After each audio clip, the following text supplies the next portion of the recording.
The Chicago Bulls have fallen to 6-9, and they're now currently 11th in the Eastern Conference after losing to the Pelicans 124 to 110. The Bulls don't look very good right now.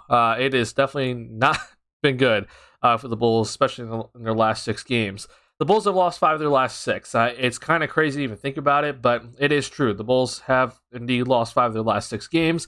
Their one win was against the Toronto Raptors after facing the Raptors and losing to them, which I thought the Bulls should have won both those games in my opinion.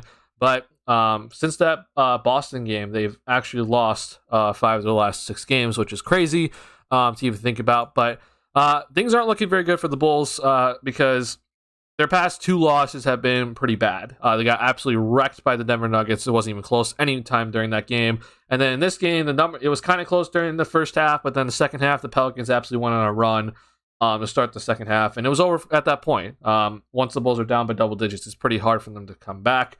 I know we've seen this Bulls team come back multiple times, but it's just you can't do that all season. That's just not possible. So because this Bulls team is all of a sudden struggling, and a lot of people are saying that this Bulls team is like underachieving. I don't know about y'all. I personally had this Bulls team starting 4-8 to start the season. So I don't know if I would say they're like really underachieving, but I'm shocked to see so many Bulls fans like think that this was a championship caliber year. I personally did not think it was, but that's just my opinion. But now we're seeing the Bulls fans, which of course are coming out, which is there's a bunch of Bulls fans saying that the Bulls should tank. They should blow up this season, to blow up the team this season, trade Levine, trade DeRozan, trade Vucevic, completely tank for the rest of the season, and hopefully and pray to God that we get Victor Wembanyama with the first overall pick in next year's draft, which I'm here to tell you that is the stupidest idea I have ever heard from Bulls fans. And Bulls fans, man, they're not that smart. They're not that bright. And I'm willing to call out any Bulls fan that isn't being smart or is saying stuff that is completely false. But I'm here to tell you, man, like, I can't even believe that this is even a conversation. But at the end of the day, it is Chicago sports, so I should expect it. But let me explain to you why this whole idea of tanking the rest of the season or blowing up the rest of the season is one of the stupidest ideas ever. The Bulls don't have full control of their first round pick this upcoming draft, okay? This is part of the Vucevic trade, which I know a lot of people are upset about, but guess what? It happened, all right? So let's just move on from the fact if you're, whether you agreed or just disagreed with it. The Bulls don't have full control of their first round pick. That's what we're dealing with right here. And if you're telling me that a team should 100% just tank the rest of the season when you don't have full control of their first round pick, that is just stupid. Straight up stupid. And it bothers me that Bulls fans are even thinking this way. Now, look, if you think that this Bulls team actually needs to hit the rebuild button because you don't like how the roster is constructed, you don't think that Levine, DeRozan, and Vucevic or any of those 3 players can actually be on a winning team, that's fine. But your rebuild time comes in the offseason. It doesn't come during this season because this season, the Bulls have to win out because they don't have full control of their first round pick. So, again, if you think that they actually need to hit the rebuild button, start talking about the offseason, okay? Don't start talking about now. Don't start talking about the trade deadline this season. Talk about the offseason, okay? I don't want to hear any more of the Bulls should tank the rest of the season. I think that is just absolute stupidity from Bulls fans and a lot of casual Bulls fans that don't actually understand the situation. This right here is just basically saying you're not tanking the season. You're not blowing it up. You're not making a significant move to get worse, okay? The Bulls aren't taking this season. Now, for next season, if you think the Bulls should tank, I would disagree with you, but I think it's a reasonable argument. This is what the Bulls are looking at right now. I don't see this Bulls team making any sort of significant move at all this season, whether it is to get better or worse. And lateral moves, just to me, are out of the equation as well. So I think, honestly, this is the team that we have for this season. Now, for next season, though, if you think that this Bulls team should, blow it up, okay, you know what? Fine, the Bulls have full control of their pick. But then, they don't have full control of their 2025 pick. So I think it's personally just a full-out rebuild is something that the Bulls should never do for the rest of their time in the NBA. That's just my opinion. But I think that this Bulls team should be looking to win every single season, even if it means that they're not going to win the championship. Hitting the full-out rebuild button, to me, I think there's just so many things that could go wrong. The the Bulls fans were complaining during that 5-year period of the last 5 years on Garpax where the rebuild got nowhere, right? They got nowhere in 5 years. Picks went wrong. They dropped to 7th so many times in the draft. Like, there's so many things that can go wrong, and Bulls fans are complaining about the rebuild then, and now all of a sudden, rebuild's their favorite word again. I can't believe Bulls fans, honestly. But at the end of the day, this is what we're looking at here, and to me, the Bulls should never, ever look to rebuild. And let me explain to you what my thought process is exactly. So, next season, this is what the Bulls have in terms of their contracts, and there could be actually a lot of movement with this team. Most notably, Vucevic is a free agent. I personally think that AK and Mark Eversley, they're looking at this team and they're evaluating this team.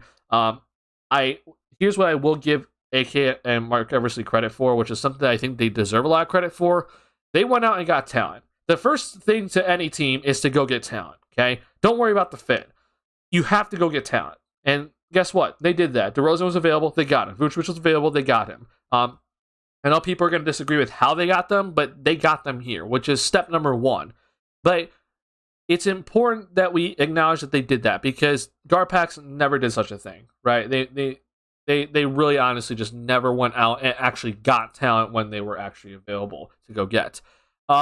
So they went out and got the talent, and now they're in the evaluation process to where how this Bulls team fits together. And I honestly think that they're looking at this team and they're probably seeing that LaVine, DeRozan, and Vucevic don't work together.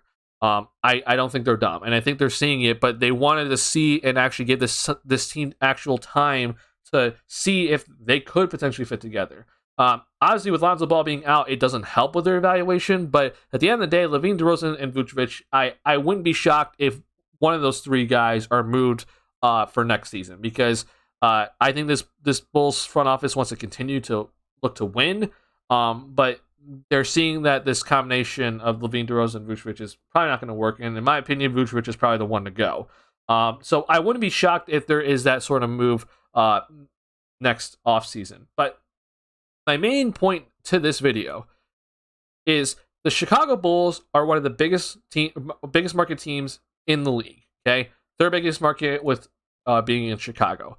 They should never have to build through the draft, honestly. Like I say that like cautiously because I still think, picking players through the draft, no matter where you pick, is still a good thing. That is always a good thing to do. But my point is that the Bulls shouldn't have to tank a season and pray to God to get the first overall pick, and then hopefully whoever they pick turns into a generational talent. They shouldn't have to do that. They should still, draft people, but they shouldn't have to be praying to God that they get a top pick. Because they're the Chicago Bulls. This team should be willing to spend money, and I know Ryan Surf's always an issue, but at the end of the day, when you look at the 2024 free agency class, even with Zach LaVine and his max contract, which I know a lot of people are pissed about right now, which doesn't make much sense to me personally, but even with LaVine's contract on the team, and then add in Ayo Dosunmu's contract that he's undoubtedly going to be signing, this Bulls team has a lot of cap space for the 2024 offseason, and the Bulls should be right in the middle of this 2024 offseason. There are a lot of guys that I'm looking at, and I'm like, hey, the Bulls should 100% be talking to them. And there's a lot of guys that actually have to go through free agency to get their max contract that they're going to be seeking. For example, Jaylen Brown. He's very similar to Zach LaVine. Zach LaVine had to go through free agency to get his max contract because the Bulls couldn't offer him a contract extension because his previous salary was $19.5 million. The most that they can offer is 175% of his previous contract, and obviously it doesn't equal max money. Jaylen Brown's in a similar situation. He didn't get the biggest rookie extension, and therefore he's going to have to go through free agency to get that max contract that he's looking for. He probably doesn't leave Boston, but the Bulls should 100% still be in on him. He's unrestricted. Another person that's going to be in a similar situation, DeJounte Murray. DeJounte Murray's an all-star. He's a great defensive player, and I think he is going to be looked at as one of the better point guards, or guards, I should say, in the league, especially when he hits free agency. And he's making he's on a very, very affordable contract right now. So he 100% is going to be going through free agency to get that money that he's seeking, and the Bulls should 100% be in DeJounte Murray's ear trying to get him to come to Chicago. Other people that I'm looking at, though, is Pascal Siakam. I would love to have him come come and play in Chicago. Fred VanVleet's another person, but even a guy like Domantas Sabonis, who again he's going to have to go through free agency to get bigger money. Like these are some of these guys that I'm like this Bulls team should 100% be in on. And I think it's important that this Bulls team continues to win, even if they're not a championship caliber team, because it attracts these sort of guys. It shows that this Bulls organization isn't a dumpster fire. It shows that they're actually willing to pay for talent and also willing to keep talent and try to gel guys together to see if they can actually start building a championship caliber team. The Zach LaVine contract was huge because it shows that they're actually willing to pay for talent and keep talent. Because the Bulls before really wouldn't do that, right? They got rid of Jimmy Butler when he was looking for a max contract offer. They decided, hey, we don't want you anymore, right? That's the reason why this Zach LaVine contract is so significant. And it's also, in my opinion, significant that this Bulls team stays relevant because they should be in every single free agency class, especially the ones like this one in 2024, where there's a lot of free agents available, that they should be all in on these guys, all in. So at the end of the day, I just think that the Bulls hitting the rebuild button in general is a bad decision, but these Bulls fans that are talking about this season, talking about trading DeRozan and LaVine this season, they're out of their mind. They have absolutely no idea what they're talking about.